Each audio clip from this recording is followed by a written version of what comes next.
sungguh menyenangkan, hatiku sepenuh.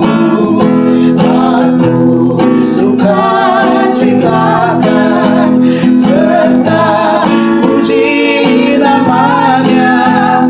Aku suka masyurkan hal kecintaannya. Mari kita tunduk kepala dan kita berdoa. Bapa di surga, kami rindu untuk belajar firman Tuhan lagi pada saat ini. Diberkatilah kami. Roh Kudus menguatkan dan menuntun hati pikiran kami. Dalam nama Tuhan Yesus kami persembahkan doa ini. Amin. Pelajaran kita pada saat ini ditulis oleh William Johnson dengan judul Kebenaran tentang Jiwa. Ayat tema firman Tuhan.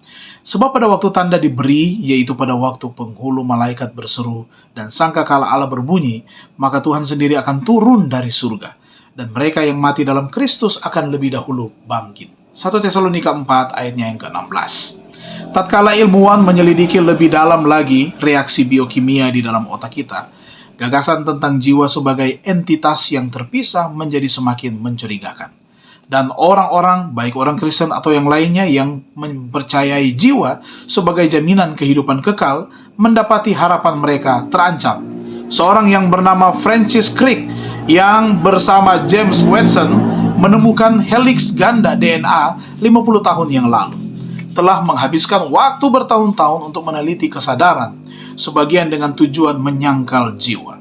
Nah, Crick sekarang 86 tahun mengklaim bahwa dia dan peneliti lain telah menemukan kelompok-kelompok sel dari bagian belakang korteks ke bagian korteks frontal yang bertanggung jawab untuk menghasilkan kesadaran dan juga perasaan seseorang terhadap dirinya sendiri.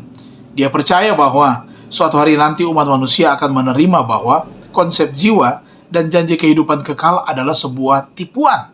Sama seperti mereka sekarang menerima bahwa bumi tidak datar. Pernyataan ini sebagian benar dan juga sebagian salah. Sebagian benar artinya bahwa konsep jiwa adalah suatu penipuan. Hal ini tidak mempunyai dasar alkitabiah. Kitab suci mengajarkan bahwa kita adalah makhluk utuh dengan tubuh, pikiran, dan nafas terhubung secara tidak terpisahkan. Kisah penciptaan menegaskan realitas itu. Nah, ketika itulah Tuhan Allah membentuk manusia itu dari debu tanah dan menghembuskan nafas hidup ke dalam hidungnya. Demikianlah manusia itu menjadi makhluk yang hidup. Kejadian 2 ayat 7. Dan Adam tidak menerima jiwa. Dia menjadi jiwa ketika dia menerima nafas kehidupan dari Tuhan. Dan ketika nafas kehidupan itu berhenti saat dia mati, keberadaannya pun lenyap. Kemudian, pengertian salah adalah bahwa janji hidup kekal adalah tipuan. Jika janji tersebut bergantung pada jiwa yang abadi.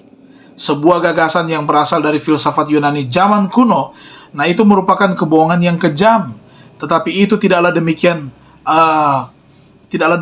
Itu muncul dari Yesus Kristus, sang penakluk dosa dan kubur. Dia yang mati di Kalvari, tetapi yang hidup selama-lamanya dan meyakinkan kita. Firman Tuhan katakan, sebab aku hidup dan kamu pun akan hidup. Yohanes 14 ayat 19. Nah, saudara, kebangkitan itu sendiri merupakan gagasan di luar nalar manusia. Tidak ada apa-apa, tidak ada yang berlanjut melampaui kubur. Namun dalam ingatan Tuhan, tidak ada yang hilang. Kita tidur, aman di dalam Dia. Dan pada saat kembalinya Tuhan kita bangkit dari kematian sebagai makhluk ciptaan baru, dengan tubuh baru, tetapi dengan kita yang lama yang dimasukkan ke dalamnya oleh sentuhan dari seorang ayah yang penuh kasih. Ide ini memperluas pikiran kita. Itu akan memperluas iman oleh karena satu fakta saja. Yesus melakukannya. Dia mati dan bangkit kembali. Dan begitu juga dengan kita. Oh, terima kasih Tuhan atas janjimu akan kebangkitan dan kehidupan manusia seutuhnya selamanya bersamamu. Mari kita tunduk kepala dan kita berdoa. Terima kasih Tuhan, kebenaran firman-Mu menguatkan iman kami. Walaupun kami terpisah dengan orang yang kami kasihi yang sudah beristirahat dalam kematian, suatu saat nanti akan dibangkitkan dan diselamatkan. Bersama-sama dengan umat Tuhan yang setia yang hidup diubahkan, sama-sama menikmati keselamatan yang Tuhan sudah siapkan. Inilah doa dan sembahyang kami. Berkat surga menjadi bagian kami untuk hari yang baru ini. Dalam nama Tuhan Yesus kami persembahkan doa ini. Amin. Terima kasih, Tuhan memberkati kita semua.